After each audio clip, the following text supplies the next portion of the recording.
Il faut vous enivrer sans trêve. Mais de quoi? Tout ça est une aventure.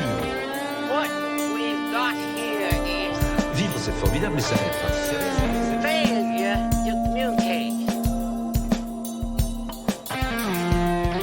Chers amis, que nos esprits s'épanouissent. Laurence? Fernand Léger. Un critique a pu écrire que peu de peintres avaient exercé une action aussi profonde que la vôtre, en dehors de leur domaine propre, la peinture. Que l'on vous doit la transformation des arts de la rue, que l'affiche a découvert grâce à vous les ressources des grands aplats géométriques, que vous avez fait découvrir aux étalagistes le pouvoir des objets isolés, que la typographie vous est redevable d'un renouvellement profond et partant l'art de la publicité, que vous avez mis en lumière la force d'action d'une lettre, la disposition des caractères, des paragraphes et des blancs. Votre action s'est exercée dans d'autres domaines encore. Le décor, les maquettes que vous avez préparées pour les ballets suédois, enfin le cinéma. Tels sont les sujets que plus particulièrement je voudrais aujourd'hui aborder avec vous.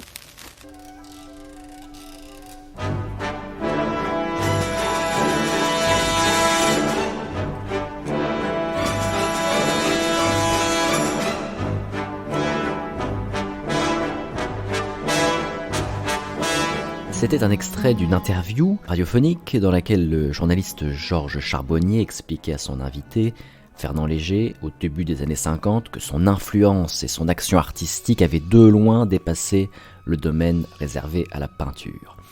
Bonjour, ce sont les causeries de Culture Sphère, et c'est de Fernand Léger dont nous allons parler aujourd'hui avec Benoît Noël, historien d'art avec qui nous avions déjà fait une émission sur l'absinthe. Fernand Léger, fils de fermier, compagnon de Georges Braque, Pablo Picasso, Éric Satie, Blaise Cendrars, Jacques Prévert et tant d'autres qui, comme lui, ont marqué le XXe siècle de leur empreinte. Professeur de peinture, il aura de nombreux élèves, dont un dénommé Serge Gainsbourg, qui ne l'oubliera jamais, et une certaine Nadia Léger, qui deviendra sa maîtresse, compagne, épouse, gardienne et garante de son œuvre et de sa mémoire. On les savait d'ailleurs très impliqués envers les causes sociales et ouvrières, même si ce fut un peu chacun à sa manière, nous y reviendrons, car nous consacrerons un deuxième épisode entièrement à Nadia Léger. Ce sont les causeries. Bienvenue à vous. Bonjour Benoît Noël. Vous êtes historien d'art, conférencier, chercheur indépendant. Vous êtes aussi auteur de plusieurs ouvrages sur l'histoire de l'art, dont Fernand Léger, Un Normand planétaire, donc aux éditions BVR. Vous avez travaillé sur Fernand Léger et sa femme Nadia. Expliquez-moi comment ce peintre est devenu un Normand planétaire. Justement. Alors Normand parce qu'il est né à Argentan, dans l'Orne, en 1881. Il est le fils d'un maquignon, donc c'est tout à fait inattendu de fait. Sa maman s'est posé toute la question, toute sa vie, de savoir comment elle avait pu, si j'ose dire, mettre au monde un garçon aussi différent des autres, parce que tout de suite, il a été embrasé, on pourrait dire, donc par l'art, par la littérature, peut-être en premier. Il a lu très jeune, ses camarades en témoignent. André Marc, qui était un de ses amis d'adolescence, qui est devenu après un décorateur, disait, mais il a été le premier à nous faire découvrir, et Balzac, et Octave Mirbeau, il s'intéressait à tout, il avait le mépris pour rien. Alors ça, donc ça c'est son côté normand, qu'il a poursuivi toute sa vie, de fait, parce qu'il est resté attaché au pays d'Auge. Il se trouve qu'il hérite de sa maman une ferme, à Lisor. Cette fois-ci, on est dans le sud du pays d'Auge, mais dans le Calvados, mais c'est pas très loin donc d'Argentan. Et là, sa maman avait acheté une ferme pour la qualité de ses herbages, notamment. Et donc, ses parents étaient agriculteurs ?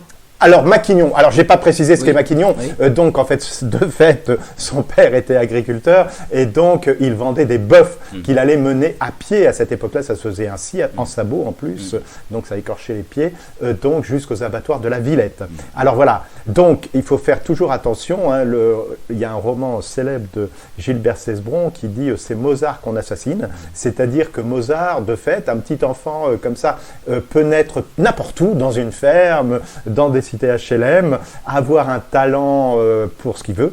Et donc, il faut veiller effectivement donc à ces générations spontanées qui, de fait, peuvent naître n'importe où. Et alors, pour en revenir à la Normandie, il a donc cette ferme à Lisor, pour lequel toute sa vie, et notamment à partir du moment où il en hérite de sa maman, c'est-à-dire en 1922, eh bien, comme tout bon Parisien qui se respecte, il va venir à la belle saison, et puis évidemment pendant l'été, pendant les week-ends, donc, eh bien, travailler la nature, mais vraiment de façon vivante et en direct.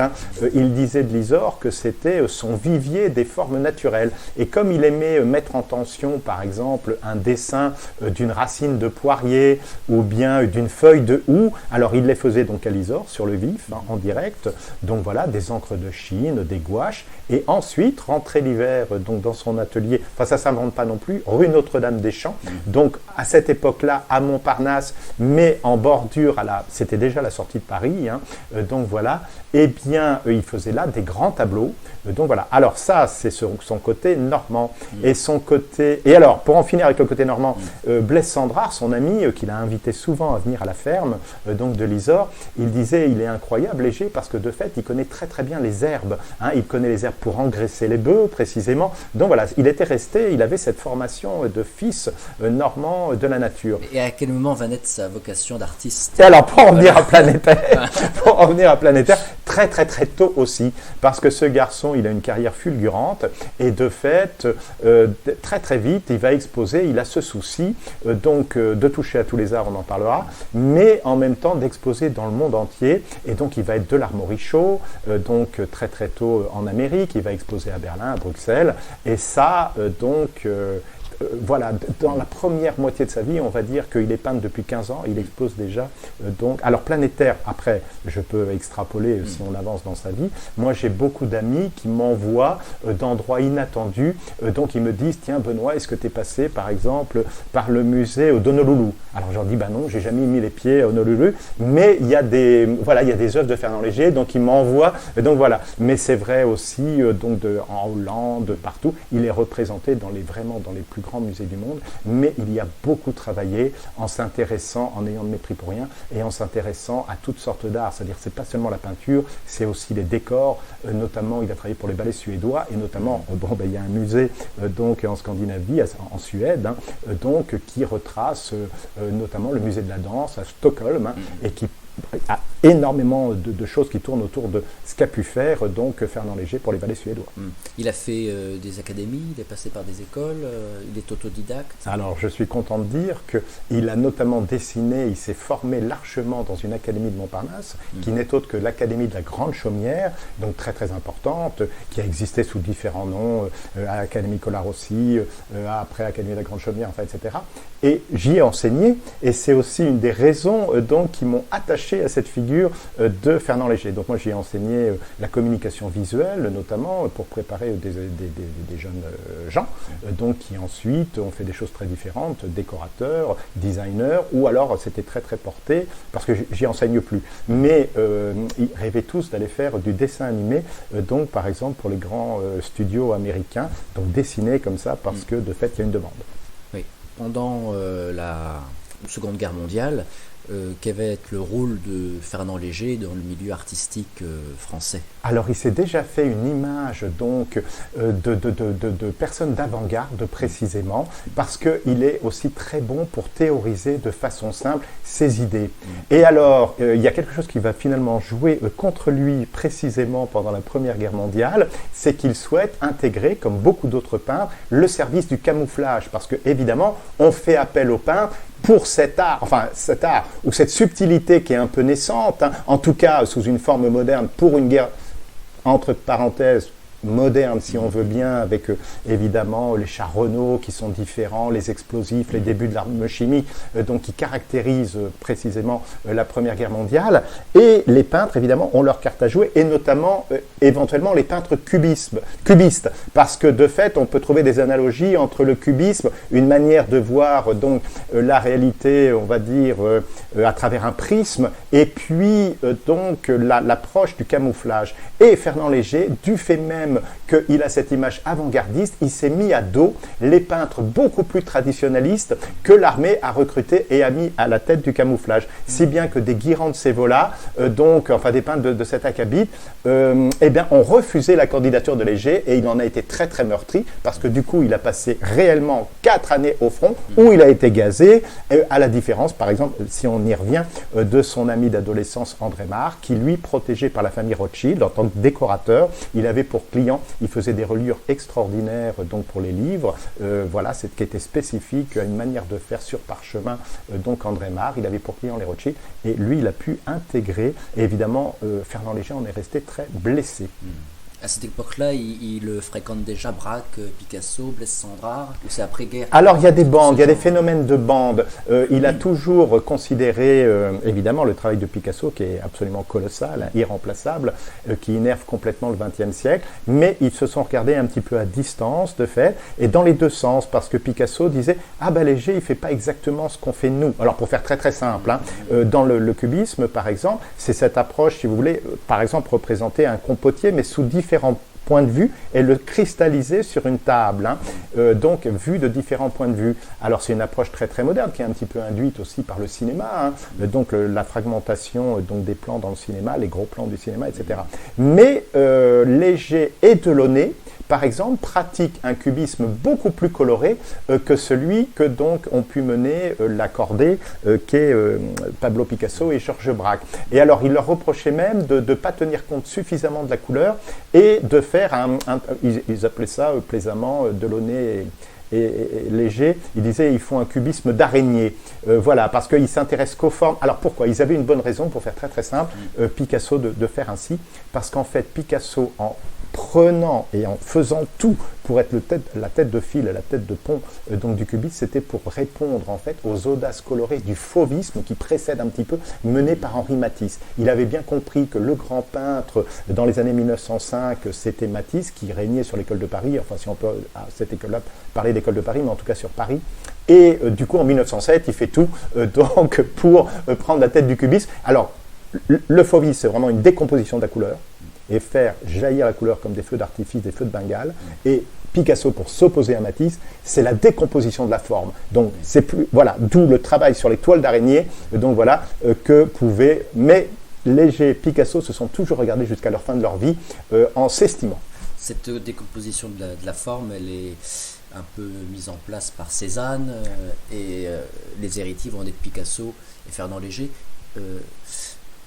Fernand Léger, on sait s'il a eu un rapport particulier avec l'œuvre de Cézanne? Ah, tout à fait. Oui. Alors, c'est fondateur pour lui, parce que lui, réellement, regarde vers Cézanne, ça l'intéresse énormément. Par exemple, il fait des portraits de sa maman ou de dames, et avec le problème, un des problèmes posés par Cézanne, c'est-à-dire, par exemple, quand Cézanne se permettait de représenter une tasse de café, mais la cuillère, normalement, avec la gravitation, elle tombe d'une certaine façon. Et lui, au mépris, donc si vous voulez, des lois matérielles ou physiques, il l'a représenté comme il l'entendait, pour bien montrer effectivement que finalement le peintre pouvait être maître complètement d'une conception donc architecturale, si on veut, donc de la peinture. Mais alors, pour en finir avec Cézanne, Fernand Léger, il a dit à un moment, et c'est vraiment l'expression qu'il emploie, j'ai dû dire zut à Cézanne, c'est-à-dire se défaire de cette emprise. Quelque part, il était phagocyté par Cézanne, qui trouvait vraiment le grand... Bon, je ne sais pas si on peut inclure vraiment,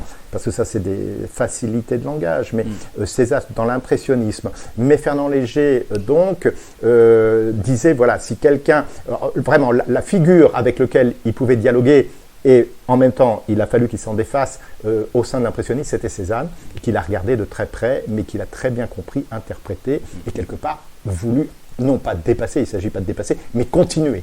Oui, mais l'œuvre de Léger, ça va être un retour à la forme, là où Picasso, Fernand Léger l'a dit, l'avait pulvérisé. Voilà, alors c'est très intéressant. De fait, c'est la forme, mais ça va être aussi la couleur. Parce que on avance dans l'œuvre de Fernand Léger, on a 40 minutes, donc il faut avancer.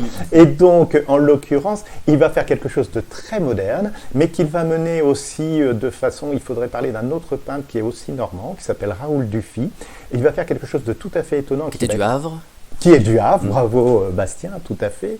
Et donc, ces deux-là, ils vont travailler sur un truc qui leur appartient en propre et qu'ils vont être les pionniers, si on veut, c'est la dissociation précisément des formes et des couleurs. Mais dans le cas, quelque part, Fernand Léger va aller plus loin. Je m'explique. C'est que Raoul Dufy, quand par exemple il va peindre une œuvre qui est assez connue, puisqu'elle a même été reproduite en timbre, des grands timbres de la Poste majestueux d'autrefois, qui étaient magnifiques, et le violon rouge par exemple. Certes, donc, alors ça s'appelle le violon rouge, mais quand on regarde bien, en fait, il y a une dissociation entre la forme du violon et puis la tache colorée, l'aplat coloré, donc, qui est dit rouge de fait parce que ça a surpris les gens. Mais quand on regarde bien, c'est quand même un brun couleur cerise, si tu veux. Mais c'est pas... Alors que Fernand Léger, il va aller plus loin. Il va donc dissocier, comme Dufy, l'aplat coloré donc de la forme et du cerne noir, mais lui, ça va être arbitraire. C'est-à-dire que volontairement, par exemple, une vache, il peut la faire verte. Hein. Donc ça va beaucoup plus loin, parce que là, pour le coup, il y a un arbitraire qui va pousser beaucoup plus loin. Et il va se servir beaucoup des couleurs primaires, qui forment toujours un équilibre par elles-mêmes, intrinsèque en elles-mêmes, et pour les dissocier, malgré tout, des formes. Alors, je vais prendre qu'un exemple, très très vite. C'est que ça, il l'a puisé très vite, l'idée, notamment dans les poursuites, il adorait aller au cirque avec Apollinaire, le cirque Medrano, qui était très célèbre donc, voilà, dans les années 10, 20, etc. Et là, il avait remarqué, et ça l'avait vraiment marqué comme peint, c'est que des fois, vous savez, quand il y a une poursuite lumineuse colorée dans les cirques, jaune, rouge, eh bien, à un moment, l'artiste a du mal à suivre, le projecteur, ou le monsieur qui manie le projecteur, a du mal à suivre l'acrobate, par exemple, et c'est décalé. Et ce décalage donc qu'il avait observé entre une forme qui va très très vite dans l'espace, l'acrobate, hein, et puis le projecteur qui des fois est décalé, c'est ce qu'il a fait en peinture, c'est ce qu'il a transposé en peinture. Ouais. L'esprit de Fernand Léger, au-delà de son œuvre, on sait que tous les artistes se fréquentaient un petit peu à cette époque-là à Paris, les écrivains, les peintres, les musiciens. Lui, il fréquente Louis Aragon, Jacques Prévert, Apollinaire, vous disiez. Ça dit quoi de l'esprit de Fernand Léger de fréquenter autant de poètes ? Alors, ça veut dire d'abord que c'est un grand lecteur, comme je l'ai indiqué, et voilà. Mais il va s'intéresser à tous les arts. Alors, je peux parler un instant de la littérature, et dériver par exemple après sur le cinéma. Mais alors, parmi, de fait, ses amis de cœur dans la première partie de sa vie, c'est Apollinaire, effectivement. Il y a des choses très très drôles. Par exemple, je raconte dans Un Normand planétaire, à un moment, à côté d'Argentan, pas très loin, il y a une église qui a été décorée par un prêtre. Donc, toute la façade est décorée. Il a mis l'évangile en images, en se disant, bon, ça parle mieux les images qu'on peut voir avec les yeux que les paraboles à mes paysans du coin. Et donc, dans cette église, Apollinaire va la visiter aussi parce qu'il retourne aussi à Argentan et il envoie à Léger une carte postale sur laquelle c'est marqué l'église cubiste, donc, parce que lui, il voit tout à travers le prisme du cubisme, Apollinaire, à Fernand Léger, donc voilà. Et en réalité, elle n'est pas du tout cubiste, hein, mais voilà, c'est très intéressant parce qu'il y a ce lien très intime donc, entre Léger et Apollinaire. Maintenant, le second grand ami au niveau de la littérature, c'est Blaise Cendrars, très très très tôt. Ils vont faire des livres ensemble. Alors le premier, c'est J'ai tué. Hein, c'est évidemment un témoignage très dur, mais qu'il faut lire jusqu'au bout. Il faut vraiment lire le texte de Cendrars, donc sur la guerre précisément de 14-18. Alors lui, il en sait quelque chose, puisque en tant que Suisse, il n'était pas obligé de la faire, mais il a dit, il avait essayé de publier donc ses premiers livres en Suisse, il n'y était pas arrivé. Et c'est la France qui lui a donné donc une reconnaissance littéraire. À partir de là, il s'est engagé dans les légions, mais comme on sait, il a perdu un bras. Donc pour lui, c'était un truc énorme. Mais tout ça, il va le raconter donc avec Fernand Léger. Et puis dans un second livre qui s'appelle, enfin je vais faire simple, et en gros, L'Ange Notre-Dame, donc un livre qu'ils font tous les deux. Cet Ange Notre-Dame, en fait, c'est Léger donc, qui habite rue Notre-Dame-des-Champs, précisément comme je l'ai indiqué. Et ça va être un livre qui repense complètement la typographie. Donc, modernité aussi, entre le texte de Cendrars et puis donc la typographie repensée, complètement réinventée, les dessins de Léger qui utilisent notamment le pochoir à cette époque-là. Et après, alors, bon, ça c'est la littérature. Alors après, il y aura des tas d'autres amis, André Mauroy qui est un autre Normand, etc. en littérature, mais on n'en finirait pas. Henry Miller, James Joyce, enfin voilà, là c'est vraiment international. Oui. Mais après, je peux dire un mot du cinéma. il mépris donc pour aucun des genres, donc il a travaillé pour les ballets suédois, mais il va faire un film radical, le ballet mécanique, le premier film sans scénario. Ça, c'était totalement en avance sur son temps. À l'époque, ça a accueilli comment, ça, le ballet mécanique? C'est pratiquement un précurseur de... C'est un précurseur, absolument. C'est le premier à inventer le cinéma d'avant-garde. Et en même temps, c'est resté un ovni, ce ballet mécanique. Comme le titre l'indique, un petit peu faire table rase, enfin le ballet mécanique, c'est-à-dire, voilà, tabula rasa donc, du passé, un grand coup de balai. Hein, donc, si on veut, et dans l'histoire de l'art, et dans l'histoire du 7e art, qui était tout neuf à l'époque. Le cinéma né en 1895, et là, il signe le ballet mécanique en 1924, il le tourne en 23. Et donc, un film qui est resté un ovni, parce qu'il n'y a pas eu de successeur réellement au ballet mécanique. Il y a eu d'autres films d'avant-garde, mais qui poussent la chose aussi loin, c'est-à-dire avoir aucun scénario. Et donc voilà, parce que pour Léger, ce qui était neuf dans son approche, qu'est-ce qu'il voyait dans la modernité, c'était précisément que la modernité, eh ben, on était obligé aussi, elle nous forçait à l'appréhender d'une façon moderne, et que si on prend qu'un exemple, par exemple, il disait, moi, entre les vitrines que j'ai connues, par exemple à Argentan, hein, et où le boucher était content de montrer toutes les pièces qu'il avait abattues, donc voilà, et puis ensuite les boutiques qu'il avait pu voir à Broadway, donc avec les mannequins de cire, donc le jeu des lumières, etc. Il disait, voilà, il s'est passé quelque chose, il y a eu une révolution, mais à laquelle il a voulu participer, et qui, de fait, il a induite, et qu'il a cristallisé, et dont il a su rendre compte, donc très très tôt dans le ballet mécanique. Alors justement, là, 1940, début de la Seconde Guerre mondiale, il va aller à New York, il va émigrer à New York, il va devenir professeur à Yale, notamment avec un autre Normand, André Mauroy. Tout à fait. Qu'est-ce qu'il va en tirer de cette expérience new-yorkaise? Écoutez, moi je pense que les anecdotes peuvent des fois être super éloquentes. Il y a un ami de Léger qui dit, voilà, la première fois qu'il a découvert à New York un morceau de viande congelée. Il était fou, parce que évidemment, quelque part, il disait, si mon père avait vu ça, et donc il l'a tout de suite pris, un morceau de viande congelée, on imagine ce que c'est, ça fait mal aux mains, hein, mais il s'en est saisi, bon, il avait sans doute des mains résistantes, et son ami qui témoigne dit, ça peut être Dos Passos, il était très copain avec John Dos Passos, et donc il dit, il était fasciné, et donc il l'avait dans les mains, et il tapait dessus, il traversait un pont, hein, et donc il tapait pour voir jusqu'à quel point il pouvait résister en tapant donc sur le bord donc de la ferraille, en fait, le garde-fou, le garde-corps donc du pont Broadway ou je ne sais plus, donc voilà. Mais il était absolument fasciné en se disant, mais mon père n'a pas connu ça, il n'en croirait pas ses yeux, voilà, et donc il l'a gardé entre ses mains pendant des heures, et l'autre se demandait comment il pouvait tenir ce morceau de viande congelée, donc voilà. C'est la découverte d'un autre monde.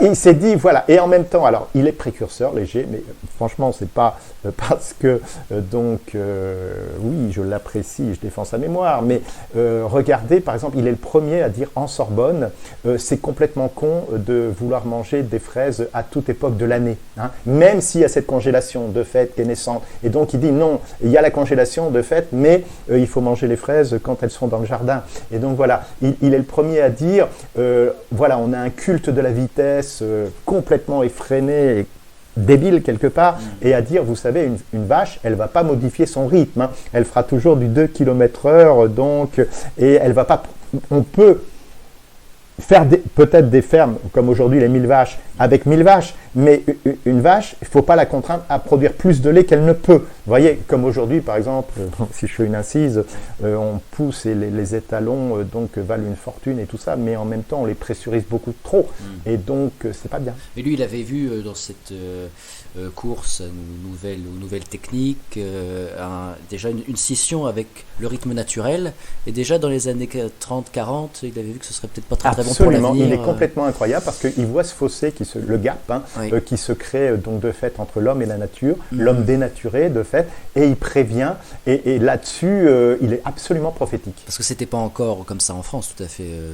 France est encore oui, alors ce qui est intéressant avec Léger, c'est qu'il a voyagé de fait, hein, et donc il a perçu, alors il a beaucoup séjourné donc entre les deux guerres pendant ce qu'on appelle les années folles, les Roaring Twenties. Il va 3 fois aux États-Unis, il travaille pour les Rockefeller, hein, donc c'est absolument énorme. C'est-à-dire que Léger, on a toujours l'image de quelqu'un qui effectivement, après la Seconde Guerre mondiale, est le compagnon de route donc, du PCF, mais il ne faut pas le réduire à ça. Avant la guerre, donc là, la Deuxième Guerre mondiale, il fait le grand écart, il est normand, il méprise personne, et donc il travaillait pour les Rockefeller. Alors, moi, je veux insister là-dessus, c'est qu'il est comme Jean Renoir, le fils donc d'un grand peintre, Pierre-Auguste Renoir, et il aimait beaucoup Jean Renoir, ils ont eu des projets ensemble, tout n'a pas abouti, mais de fait, c'est l'idée que Jean Renoir disait tout le temps, dans ce bas monde, tout le monde a ses raisons.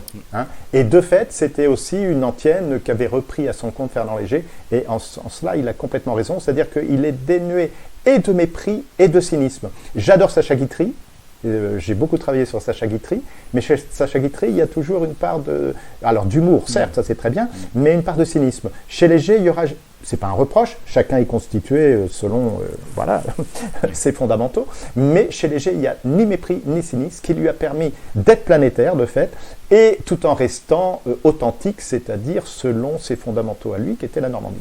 Et est-ce qu'à New York, il va fréquenter les peintres new-yorkais, les Pollock, de Kooning Alors, Pollock, c'est un petit peu tôt, puisque lui, il est dans les années 40, et que Pollock va être révélé plutôt dans la décennie 50, avec Archid Gorky. Mais nonobstant, oui, il a beaucoup de contacts. Alors lui, aux États-Unis, en fait, il a aussi d'autres révélations, et puis, en fait, il travaille beaucoup à sa propre notoriété. Alors je m'explique.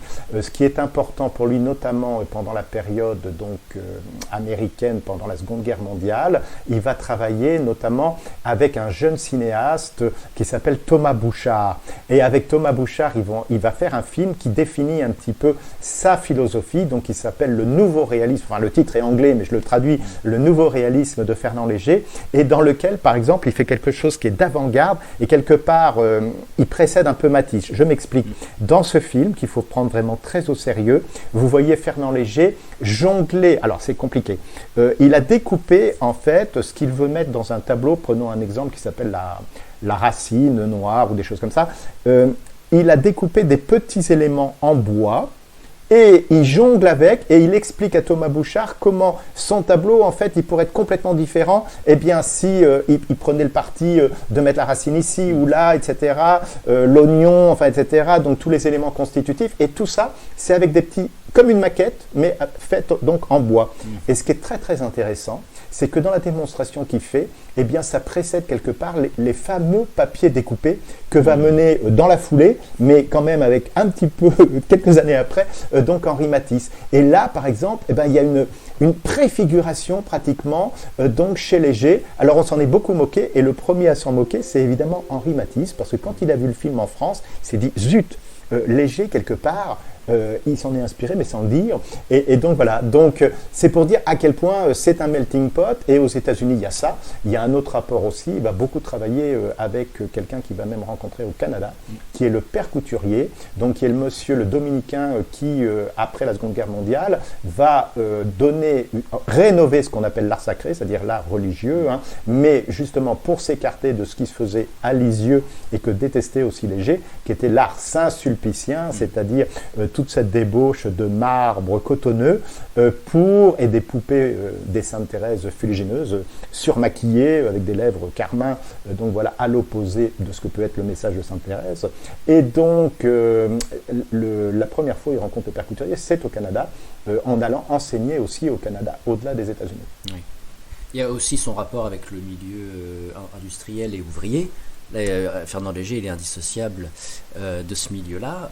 Comment il y rentre et comment ça va influencer aussi son rapport à la politique? C'est à la fois, alors on pense tout de suite évidemment après-guerre, mais il faut quand même remonter au Front populaire. Il faut quand même, alors pour l'engagement du PC, c'est après-guerre, mais il faut quand même remonter au Front populaire parce que là, il l'a très très bien cristallisé dans sa toile de 49 qui s'appelle Les Loisirs. Hein. Il est quand même le monsieur qui a accompagné donc le Front populaire à ce niveau-là. Et alors on a un témoignage là-dessus qui est très très intéressant, à la fois de Jacques Prévert et puis en même temps de son frère Pierre Prévert qui était le cinéaste, Jacques Prévert étant plutôt un scénariste dialoguiste. Hein.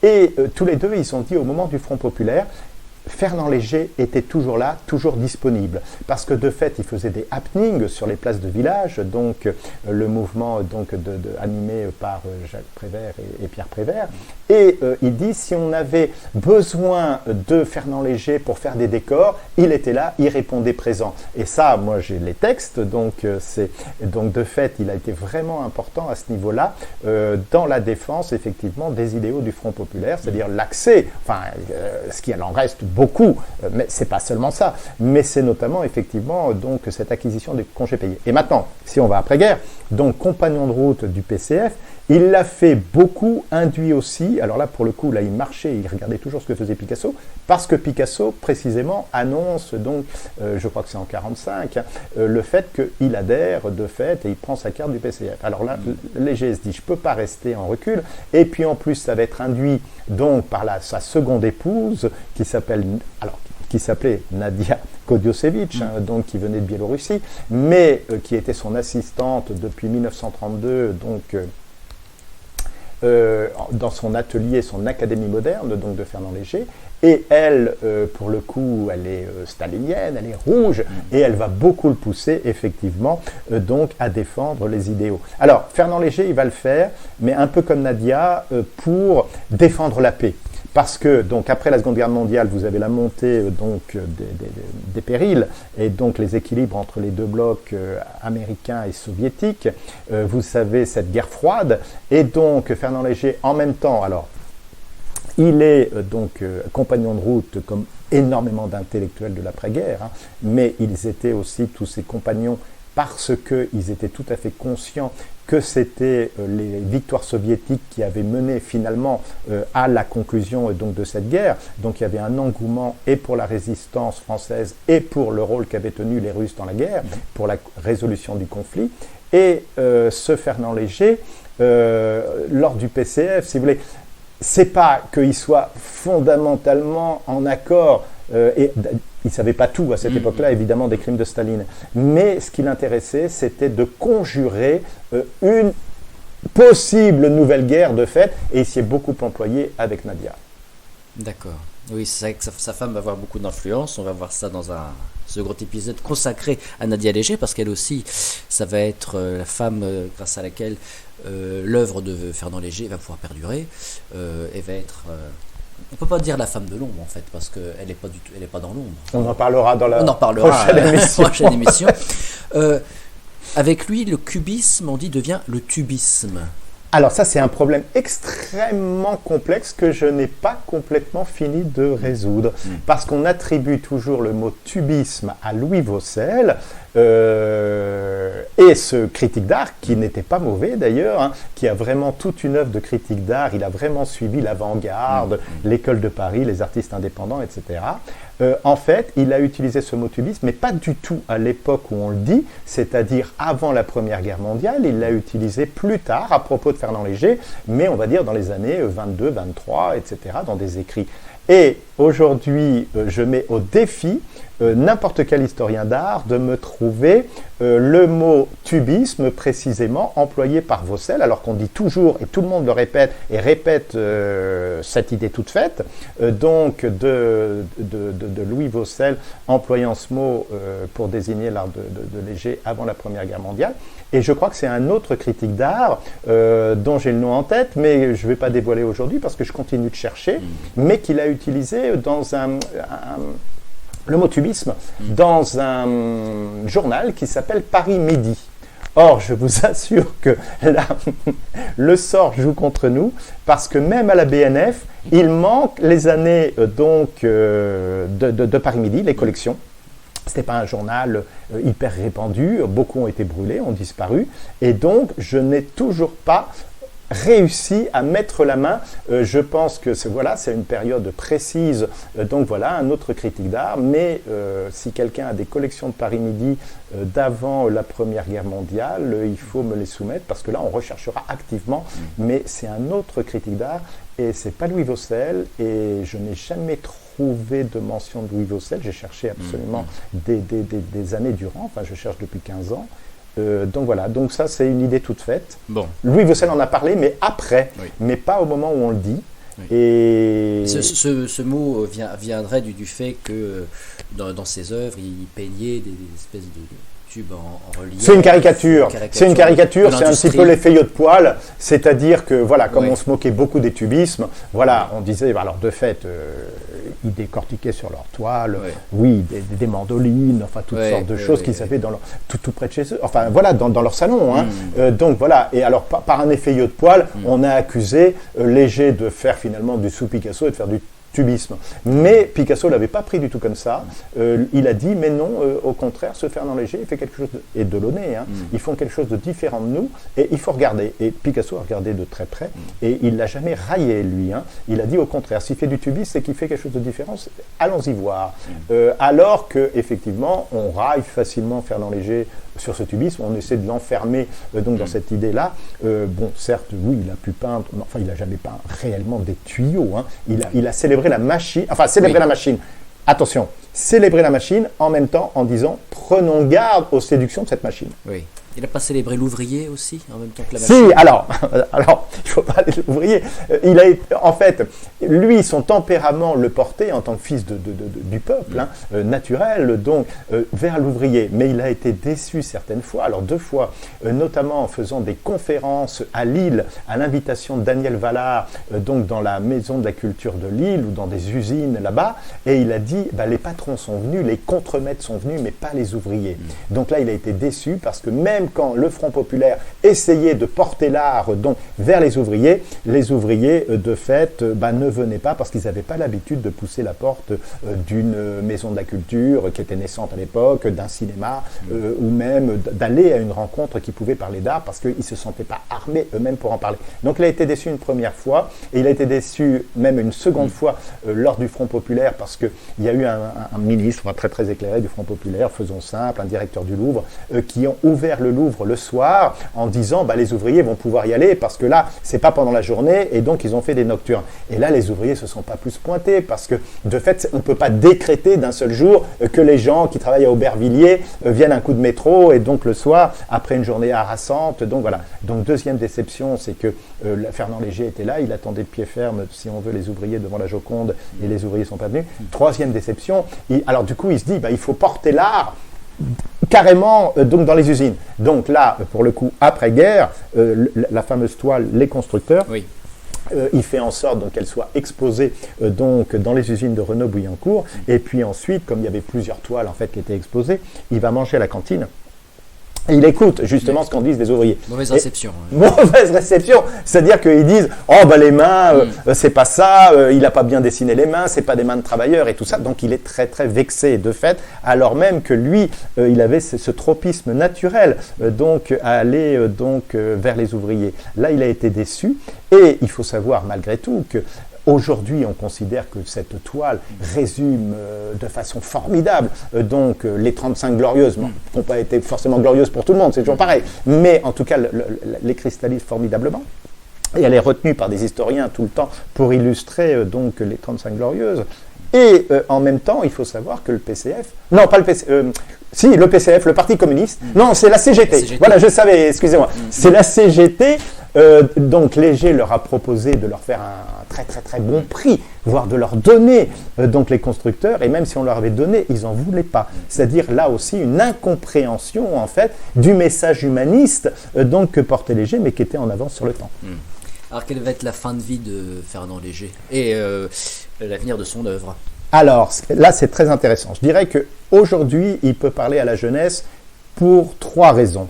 La première, c'est ce qu'il a montré, c'est-à-dire Fernand Léger, quelque part, c'est les objets librement inscrits dans l'espace, c'est-à-dire s'affranchir donc des lois de la pesanteur. On voit ça très très bien, c'est un petit peu comme les ânes de Marc Chagall qui sont à l'envers dans l'espace, c'est cette inscription et cette inscription des objets qui flottent dans l'espace de la toile, et donc qui fait que on oublie un petit peu la gravité universelle qui nous pousse tout le temps à regarder donc vers le bas, donc vers la tombe quelque part, et donc il y a ce rapport nouveau à l'espace-temps chez Fernand Léger. Ça, c'est la première chose. Ensuite, il croyait beaucoup à l'art, la résilience par la couleur. Je m'explique, c'est-à-dire qu'il a toujours travaillé sur des toiles et une palette extrêmement colorée, chaude, chaleureuse, conviviale. Et donc, c'est parce qu'il pensait que la couleur était comme un bon beefsteak, disait-il, hein, à l'intensité et à la résilience que ça peut apporter. Je prends un exemple, il a été le premier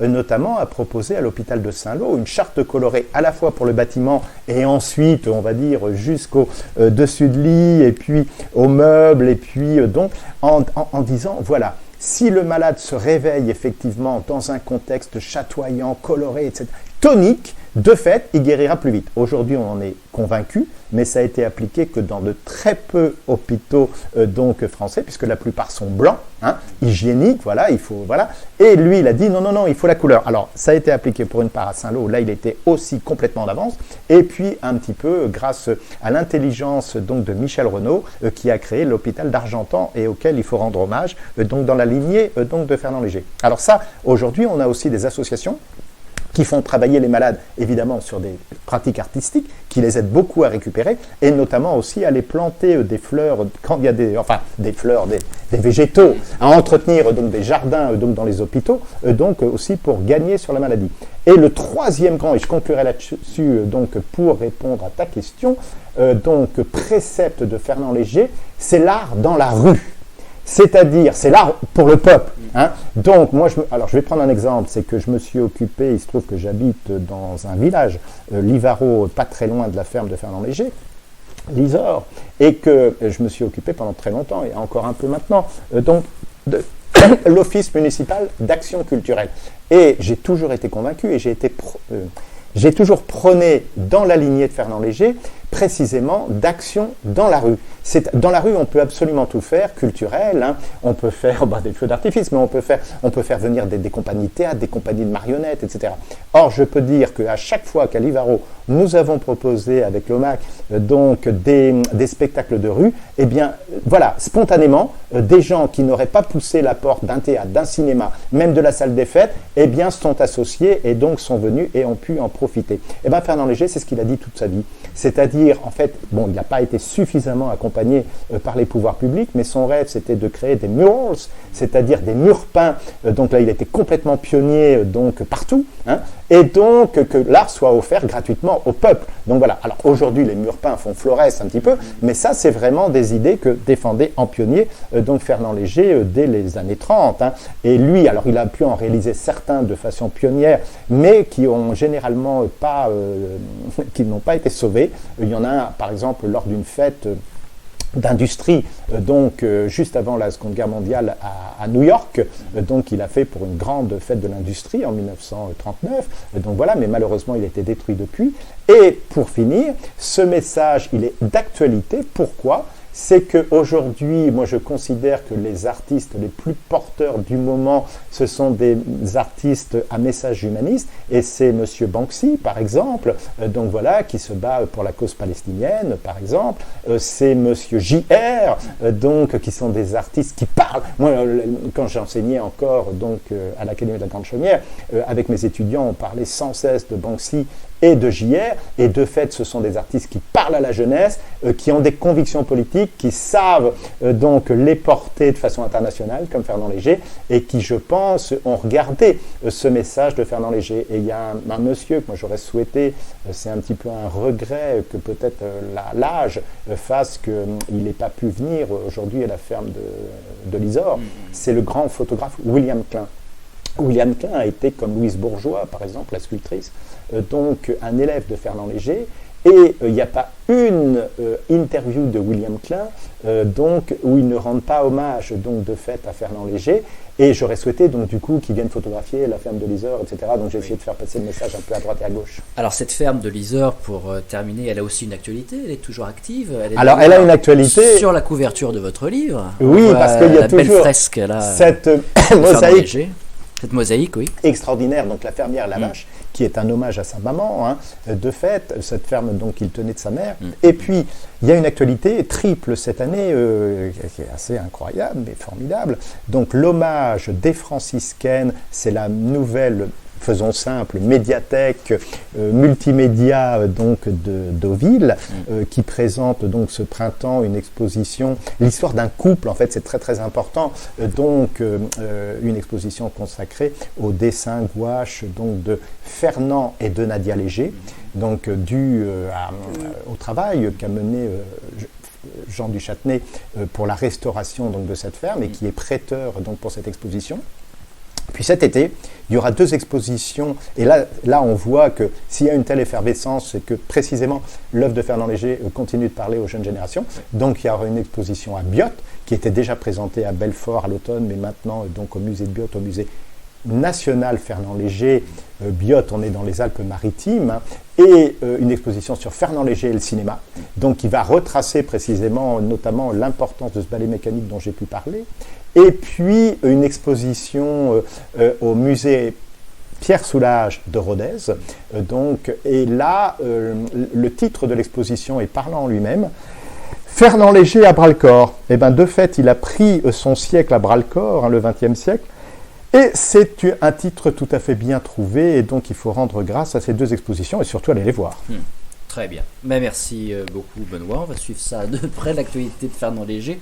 Et on se retrouve dans un prochain numéro pour parler de Nadia Léger. Avec plaisir Bastien. À bientôt Benoît.